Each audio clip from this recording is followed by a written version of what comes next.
The small alien ship floated dead in space among the rocky asteroids. Inside, Commander Kiratal pressed her hand against the bleeding wound on her side. Purple blood seeped through her torn white suit. Her breathing was getting harder. The air was running out. 3 months ago, everything had been different. The Zephyrian Empire had discovered a new race called humans. Their planet was small and far away. The Galactic Council said humans were weak and slow. Their ships were old. Their weapons were simple. They were not dangerous. Kiratal had believed this. Every Zephyrian believed this. Humans were just another, weak race to push aside. The Empire wanted the planets near human space. Those worlds had valuable metals and crystals. The humans could not stop them from taking what they wanted. How wrong they had been. The first battle had been a disaster. Human ships moved faster than anything the Zephyrians had ever seen. They hit hard and disappeared before anyone could fight back. Their weapons cut through Zephyrian shields like they were made of paper. Worse, the humans seemed to know exactly where to strike to cause the most damage. Ship after ship fell to human attacks. The proud Zephyrian fleet that had come to claim an easy victory was torn apart. Captain Jake Morrison's vessel, the Defiant, had been hunting down the survivors for 6 days. Kiratal had watched him destroy or capture every other ship in her group. He was patient and smart. He never took risks. He always won. Now it was her turn. Kiratal looked at her damaged control panel. Red lights blinked everywhere. The main engine was dead. Life support was failing. Her communication system could only send weak signals. Even if she called for help, no other Zephyrian ships were close enough to reach her in time. She pulled out her sidearm and checked the power cell. Still fully charged. At least she could choose how this ended. Death was better than becoming a prisoner. The humans would want to study her. They would cut her apart to learn how her body worked. They would torture her for military secrets. She had heard the stories from other wars with primitive races. Savage species always did terrible things to their captives. Her sensor screen lit up. A ship was coming. The computer identified it immediately. Human vessel, Defiant class, Captain Jake Morrison commanding. The same ship that had been hunting her across 3 star systems. The same captain who had destroyed her friends and captured her crewmates. Kiratal raised her weapon to her head. Her hand shook. She had never been afraid of death before.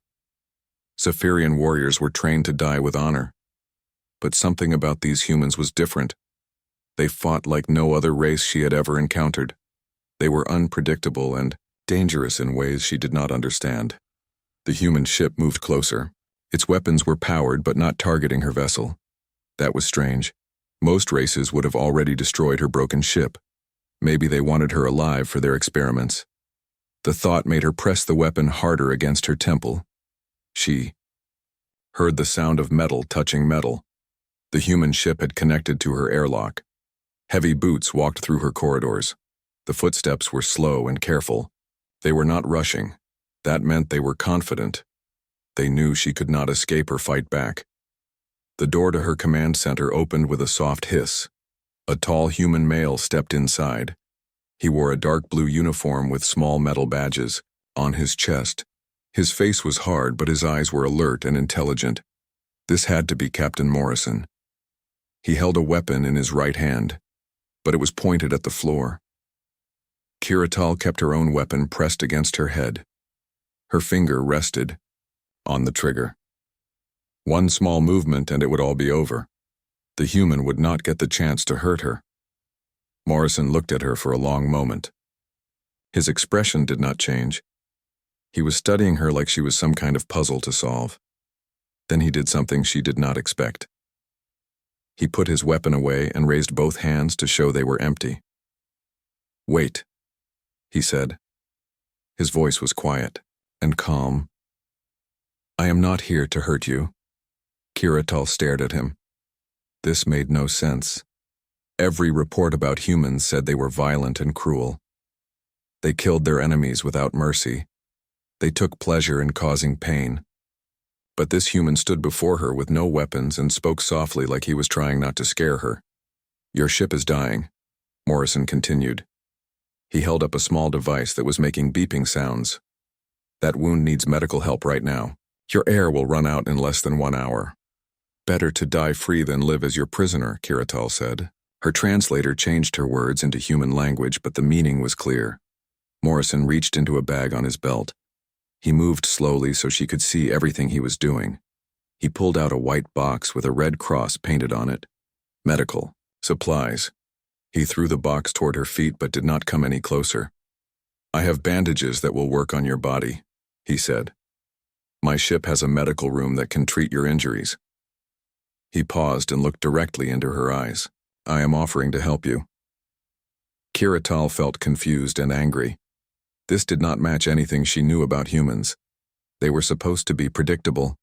They were supposed to be savage. They were supposed to want revenge for the Zephyrian attacks on their colonies. Why would you help your enemy? She asked. Morrison's expression softened slightly. Because you are not my enemy anymore, he replied.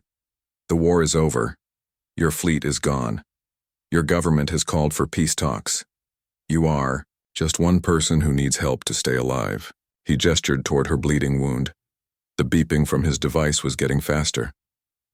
Right now, you are not a Zephyrian commander. You are someone who is hurt and needs medical care. Kiratal looked down at the medical kit on the floor. Her vision was getting blurry from blood loss. The air in her ship tasted stale and thin. Everything she had been taught about humans said this was a trick. But what if it was not? What if this human really meant what he said? She found herself lowering her weapon slightly. Her arm was getting tired from holding it up. The human remained, perfectly still, waiting for her decision. He did not try to rush her or threaten her. He just waited with the patience of someone who had all the time in the world. I do not understand your kind, Kiratal whispered. Morrison smiled for the first time since entering her ship. The expression changed his whole face, making him look younger and less dangerous. That is okay, he said gently. We are still trying to figure ourselves out too. The beeping from his scanner was very fast now. Kiratal felt herself getting weaker. She had to make a choice. Trust this strange human or die right here in her broken ship. Everything logical told her to pull the trigger. But something deeper, some instinct for survival, made her hand move away from her head. She let the weapon fall to the floor.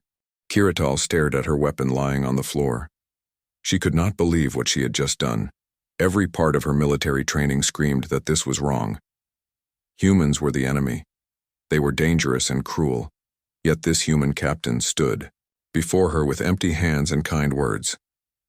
Captain Morrison moved very slowly toward the medical kit he had thrown to her. He kept his movements small and careful, like someone approaching a frightened animal. May I help you with the bandages? He asked. Your hands are shaking too much to apply them properly. Kiratal looked down at her hands. He was right. They were trembling badly from blood loss and shock. She had lost too much purple blood. Her vision kept getting dark around the edges. She needed help, but accepting it from a human felt like betraying everything she believed. This is a trick, she said weakly. You want me alive so you can torture information from me. Morrison shook his head. He opened the medical kit and pulled out white bandages and a small bottle of clear liquid. If I wanted information, I would have taken it from your computer systems. Your ship's database is still partially active. I could have downloaded everything 20 minutes ago. Kiratal's eyes widened. She had not thought about that. Human technology was more advanced than anyone had realized. If he could access her ship's computers, he already had most of the military data she carried. Her capture would not give him anything new. Then why? She asked. Why help me at all? Morrison knelt beside her and held up the bottle. This will clean the wound and stop the bleeding. It might sting a little. He waited for her to nod before carefully lifting the torn section of her suit. The wound was deep and still bleeding steadily. As he worked, Morrison spoke quietly. 3 days ago, I received new orders from Earth Command. The war is officially over. Your High Command sent a message requesting immediate ceasefire talks. They want to discuss terms for ending the conflict. Kiratal felt the medicine burn as it touched her wound. She gritted her teeth but did not cry out. That is impossible. The Empire does not surrender. We fight until victory or death. Maybe that was true before, Morrison said as he pressed a clean bandage against her side. But your leaders have seen what happened to your invasion fleet. 15 ships destroyed, 8 captured, crews taken prisoner. Only you and 2 others are still unaccounted for. He secured the bandage with medical tape. Sometimes the smart choice is to stop fighting and start talking. The bleeding slowed as the bandage did its work. Kiratal could breathe easier now. The pain was still there, but it was manageable. She watched Morrison work with steady hands and focused attention. He treated her wound like she was one of his own crew members. Your people killed many Zephyrians, she said. Do you not want revenge? Morrison sat back on his heels and looked at her seriously. We defended ourselves. We protected our colonies and our people.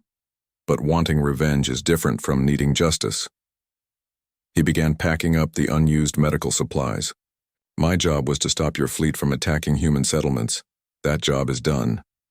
Kiratal tried to understand this human thinking. In Zephyrian culture, enemies who caused harm had to be punished. Honor demanded retribution.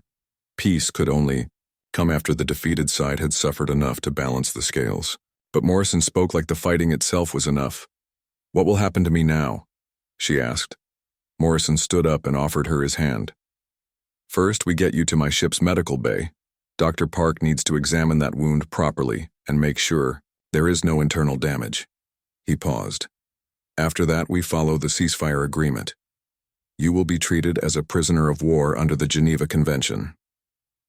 What is the Geneva Convention? Rules for how prisoners should be treated during wartime.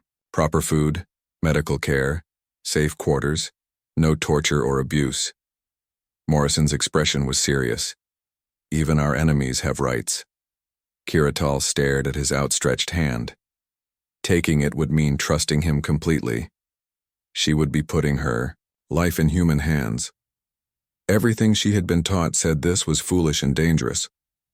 But she was too weak to walk on her own, and staying in her dying ship meant certain death.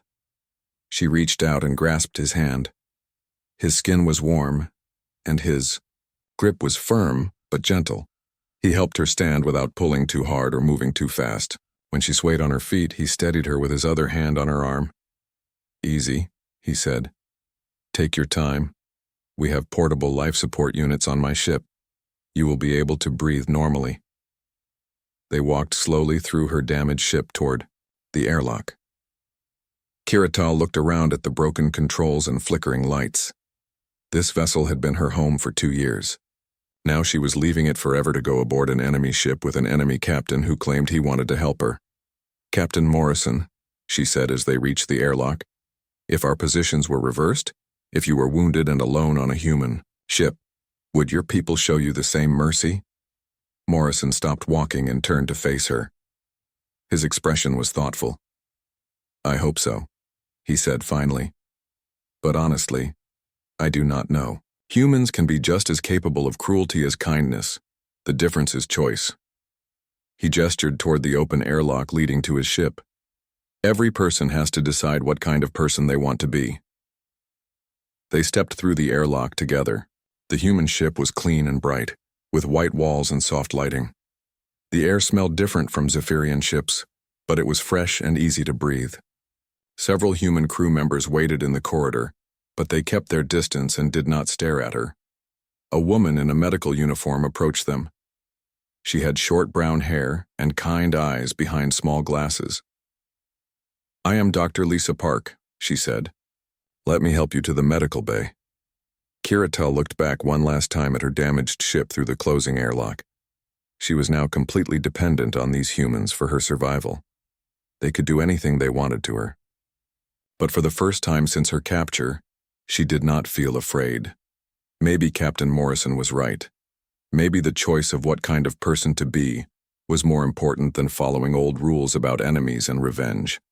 As Dr. Park led her down the bright corridor, Kiratal began to think that she might learn something important from these strange, unpredictable humans. 3 days had passed since Kiratal arrived on the human ship. She lay on a comfortable bed in the medical bay, watching Dr. Park check her healing wound. The human doctor worked with gentle hands and spoke in a soft voice. This was nothing like the torture chambers Kiratal had expected. "Your body heals much faster than human bodies do," Dr. Park said as she removed the old bandage. "The wound is closing well. There is no infection and the bleeding has completely stopped." She applied a new, smaller bandage. "You should be able to walk around normally in another day or two." Kiratal touched the bandage carefully. The pain was almost gone now. "Why do you help me? I am your enemy." Dr. Park smiled and put away her medical tools. "I became a doctor to help people who are hurt or sick. It does not matter where they come from or what side they fight for." She sat down in the chair next to the bed. "When someone needs medical care, they are just a patient to me." This confused Kiratal even more. In Zephyrian society, doctors treated their own people first. Enemy wounded were left to die or given only basic care to keep them alive for questioning. But Dr. Park had spent hours learning about Zephyrian biology just to treat one prisoner properly. Captain Morrison visited her every day. He brought reports about the peace talks and news about her crew members who had been captured by other human ships. Today he carried a small tablet computer with him. "I have good news," Morrison said as he sat down. "All of your surviving crew are safe and healthy. They are being held on different human ships, but they are getting the same medical care and treatment that you are receiving." He showed her pictures on the tablet. Kiratal saw her weapons officer, Lieutenant Zekhan, sitting in what looked like a comfortable room. He was eating food and reading something on a screen. In another picture, her pilot, Ensign Mortai, was talking with human crew members. They seemed to be having a normal conversation. "This cannot be real," Kiratal said. "These pictures are fake. You are trying to trick me." Morrison handed her the tablet. "The communication system works both ways. You can talk to them yourself if you want." Kiratal stared at the device. If this was real, she could speak to her crew and find out how they were really being treated.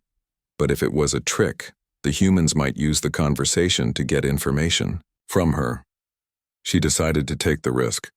She touched the screen where Morrison showed her. After a few seconds, Lieutenant Zekhan's face appeared.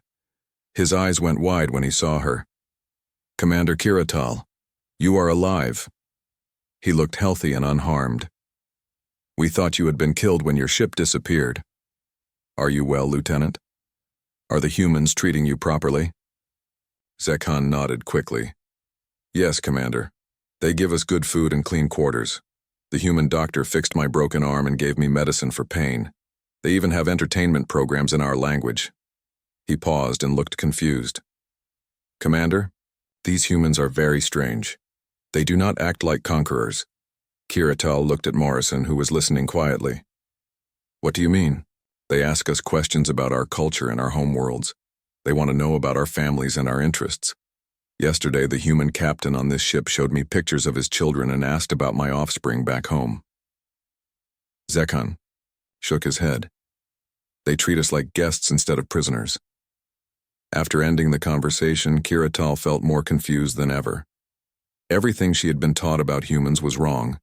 They were not savage killers who enjoyed causing pain. They were not cruel conquerors who enslaved defeated enemies. They seemed to actually care about the well-being of their prisoners. "I do not understand your people," she told Morrison. "We attacked your colonies. We killed your citizens. We came here to take your planets and make your people slaves. Why do you show us kindness?" Morrison was quiet for a long moment. He looked out the small window at the stars beyond. "Because anger and revenge do not solve problems, they just create more problems." He turned back to her. "My grandfather fought in a terrible war on Earth many years ago. Millions of people died. When the war ended, the winning side had a choice. They could punish the losing side and make them suffer, or they could help them rebuild and become allies. What did they choose? They chose to help. The countries that had been enemies became friends and partners. They worked together to make sure such a terrible war would never happen again. Morrison smiled slightly. My grandfather always said that the real victory was not defeating the enemy, but turning them into friends. Kiratal thought about this. In Zephyrian history, defeated enemies were either destroyed or forced to serve the Empire. The idea of turning enemies into allies was completely foreign to her culture. But how do you know we will not attack you again when we are strong enough? We do not know for certain, Morrison admitted. But we believe that people who are treated with respect and fairness are less likely to want revenge. If we show you that humans can be trusted, maybe you will choose to trust us instead of fight us. Dr. Park returned with a tray of food. The meal was designed for Zephyrian nutrition needs, but it tasted better than most food on her own ship. As Kiratal ate, she watched the human crew members going about their duties through the open door of the medical bay. They worked together smoothly, helping each other and sharing tasks. She saw humans with different skin colors and different facial features all wearing the same uniform and following the same leader. This was very different from Zephyrian ships, where crew members were assigned based on their birth status and family connections. Your crew seems very united, Kiratal observed. Morrison nodded. Humans come from many different backgrounds and cultures. We learned long ago that our differences make us stronger when we work together instead of fighting each other.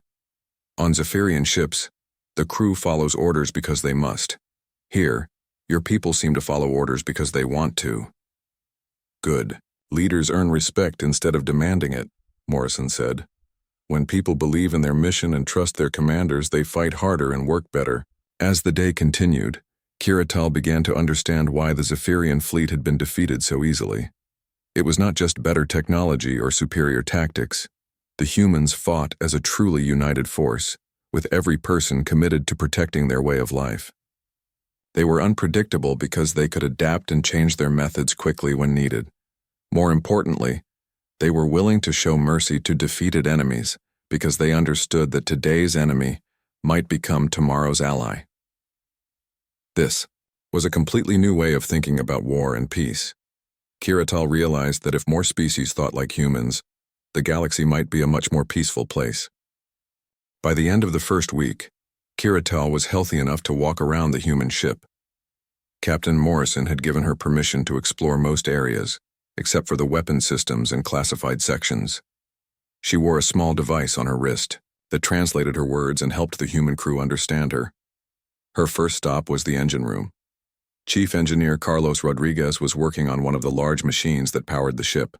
He looked up when she entered and smiled warmly. "Welcome to my domain," he said, wiping grease from his hands. "Captain Morrison said you might want to see how our ships work." Kiratal stared at the engines in amazement. They were much smaller than Zephyrian engines but seemed to produce far more power. "How is this possible? Your technology should be primitive compared to ours." Carlos laughed. "That is what everyone thinks when they first see our ships. The secret is not having older or newer technology. The secret is making it work better." He pointed to different parts of the engine. "We took the basic faster-than-light drive that most species use, but we improved it in ways no one else thought to try." He showed her how humans had redesigned the power flow systems to be more efficient.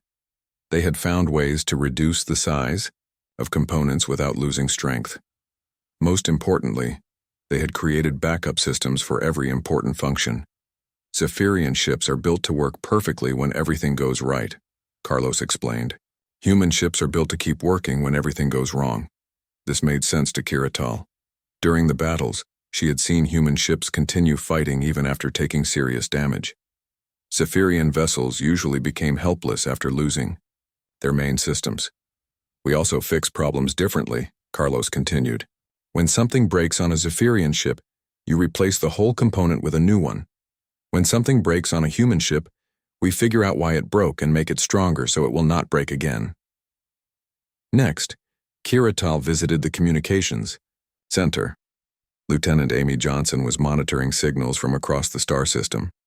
She had short red hair and spoke very quickly, but she was patient when explaining things to Kiratal. "Information wins wars," Amy said, as she showed Kiratal the sensor displays. "We do not just detect enemy ships, We learn their patterns, their weaknesses, their preferred tactics. She pointed to a screen showing data about Zephyrian fleet movements. By the third battle, we could predict what your commanders would do before they did it.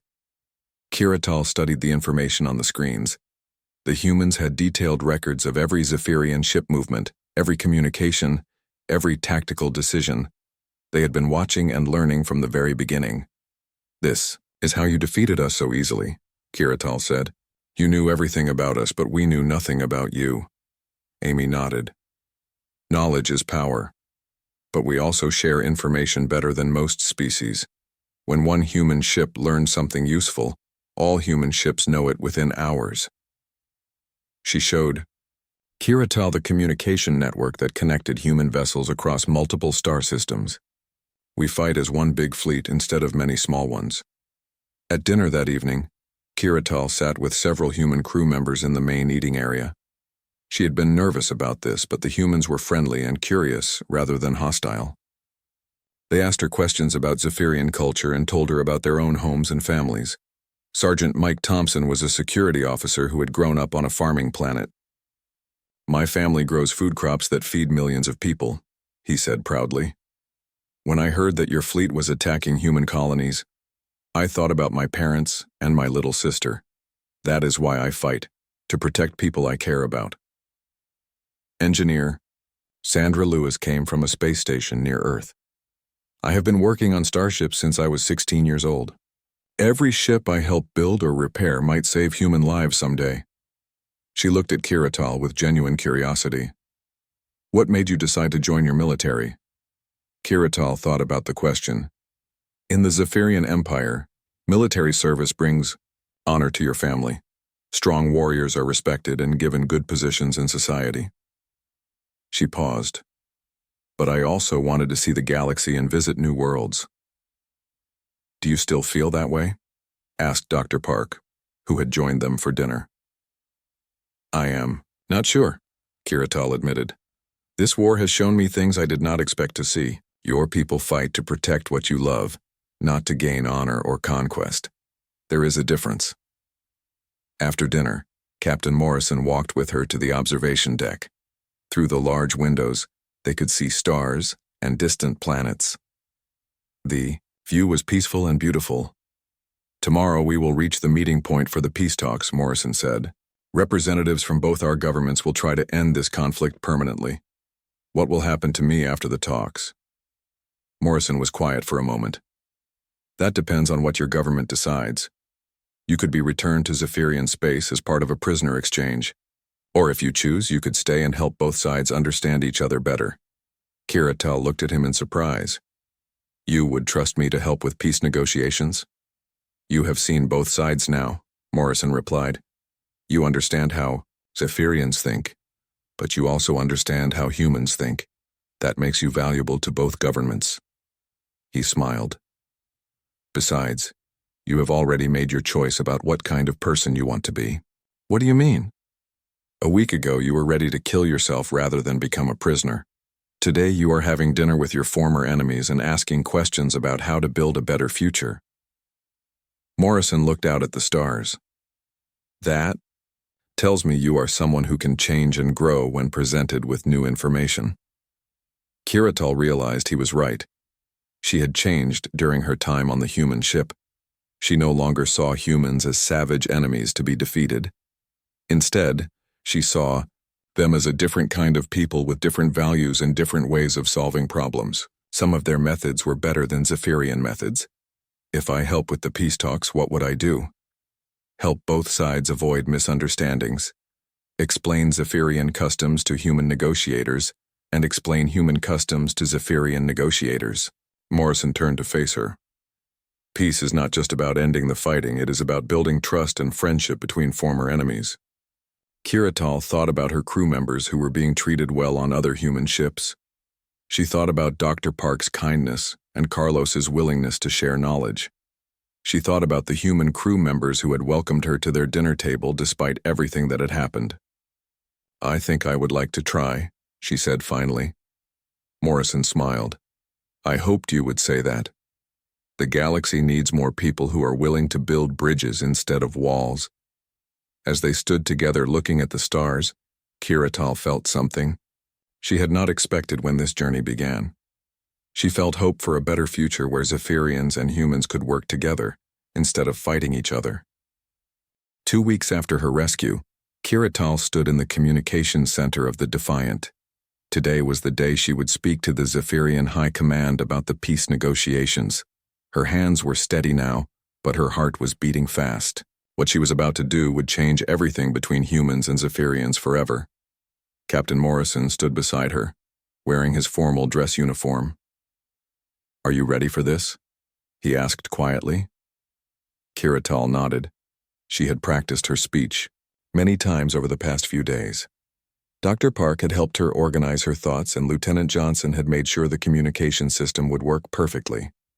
The entire human crew had been supportive, even though she was about to ask her own people to trust their former enemies. "Begin transmission," Morrison ordered. The large screen came to life, showing the bridge of the Zephyrian command ship. Hi. Commander Veltar sat in the center chair, surrounded by other military leaders. Their faces were hard and angry. Behind them, Kiratal could see other screens showing more Zephyrian ships. This message was being broadcast to the entire remaining fleet. High Commander Veltar's eyes narrowed when he saw Kiratal. "Commander Kiratal, you have been missing for 2 weeks. We assumed you were dead." His voice was cold and suspicious. "Explain why you are standing next to a human officer." Kiratal straightened her shoulders and looked directly into the camera. "Honored High Commander, I stand before you not as a prisoner, but as someone who has learned something important about our enemy." She paused, choosing her words carefully. "These humans could have killed me when they found my damaged ship. Instead, they saved my life." Angry voices erupted from the Zephyrian commanders. "Impossible," shouted Admiral Corvin. "Humans are savage beasts. They show no mercy to defeated enemies." "They have brainwashed you," added General Kextar. "This is obviously a trick to make us lower our guard." High Commander Veltar raised his hand for silence. "Commander Kiratal, you will explain exactly what happened from the moment your ship was disabled." Kiratal told her story carefully and honestly. She described how Captain Morrison had found her bleeding and ready to die, how he had offered medical aid without asking for anything in return, how Dr. Park had treated her wounds with the same care given to human patients. She explained how the human crew had welcomed her to their meals and shared their knowledge freely. "This is a lie," interrupted Admiral Corvin. "No species acts this way toward defeated enemies. It makes no military sense." "That is exactly my point, Admiral," Kiratal replied. "Human behavior does not follow the patterns we expect from other species. They are unpredictable because they make choices based on different values than ours." She gestured toward Morrison, who had remained silent during her report. "Captain Morrison defeated our entire invasion fleet, but he takes no pleasure in our defeat. He speaks of turning enemies into allies, of building peace instead of demanding surrender." "Weakness," spat General Kextar. "They fear our return, so they try to trick us with false kindness." Morrison stepped forward slightly. "High Commander Veltar, may I speak?" The Zephyrian leader studied Morrison with calculating eyes. "You may speak, human, but know that we do not trust your words." "I understand your suspicion," Morrison said calmly. "If our positions were reversed, I might feel the same way. But I ask you to consider the evidence. Your surviving crew members are healthy and well treated. We have made no demands for territory or resources. We seek only an end to hostilities." He activated a control panel, and the screen split to show multiple views. Kiratal gasped as she saw her crew members on different human ships. Lieutenant Zekhan was playing some kind of game with human officers. Ensign Mortai was working alongside human engineers, apparently helping them understand Zephyrian technology. All of them looked healthy and content. "Your people are not prisoners," Morrison continued. "They are guests. We have learned much from each other during these 2 weeks." High Commander Veltar studied the images carefully. "Even if this is true, why should we trust you? Your species was unknown to us until recently. We have no history of cooperation." Kiratal saw her chance. "Because, honored Commander, they represent something new in the galaxy. A species that chooses cooperation over domination, mercy over revenge. Her voice grew stronger with conviction. They defeated us not because they are more savage than we are, but because they work together better than we do. She thought about everything she had learned during her time on the human ship. They adapt faster than any species I have ever encountered. They learn from their mistakes and find new solutions to old problems. Most importantly, they see former enemies as potential allies instead of permanent threats. The communication channel fell silent for long minutes. Kiratal could see the Zephyrian commanders talking among themselves, but their voices were too low to hear. Finally, High Commander Veltar spoke again. Commander Kiratal, you have served the Empire with honor for many years. Your judgment has always been sound. He paused.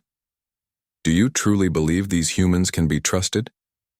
Kiratal looked at Morrison, remembering his gentle words in her damaged ship.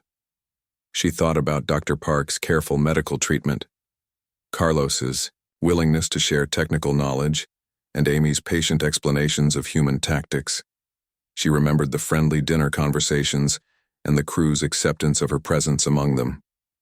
I believe, honored Commander, that they offer us something we have never had before, a chance to end a war without humiliation, to learn from a more advanced species and to build a better future for both our peoples. She straightened to her full height. Captain Morrison expected me to behave like any other defeated warrior, with fear and hatred. Instead, I choose to do something completely unpredictable. Which is? High Commander Veltar asked.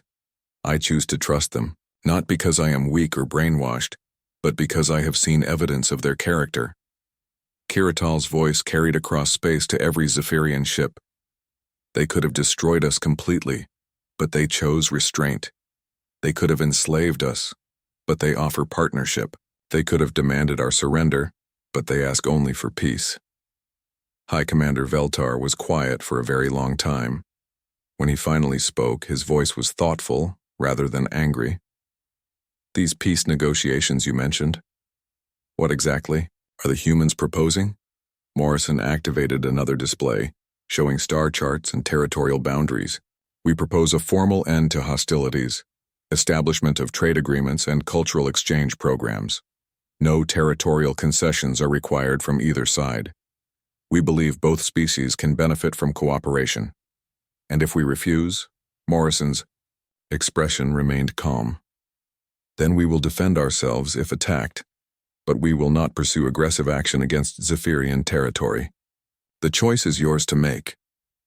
Kiratal watched the faces of her commanders on the screen. She could see them considering this unexpected offer. Humans were giving them a way to end the war without losing honor or territory. It was an opportunity no other species had ever provided after defeating the Zephyrian Empire. Very well, High Commander Veltar said finally. We will send representatives to these peace talks, but understand, humans, that trust must be earned through actions, not words. We understand, Morrison replied, and we look forward to proving ourselves worthy of that trust. As the communication ended, Kiratal felt a mixture of relief and excitement. She had done something no Zephyrian had ever done before. She had convinced her own people to trust their former enemies based on her personal experience with human kindness and honor. Looking out at the stars through the viewport, Kiratal realized that the galaxy was about to change in ways no one could predict. Humans had shown that enemies could become allies, that wars could end in friendship instead of hatred, and that sometimes the most unpredictable choice was also the wisest one. The future was uncertain, but for the first time in her life, Kiratal believed it could be better than the past.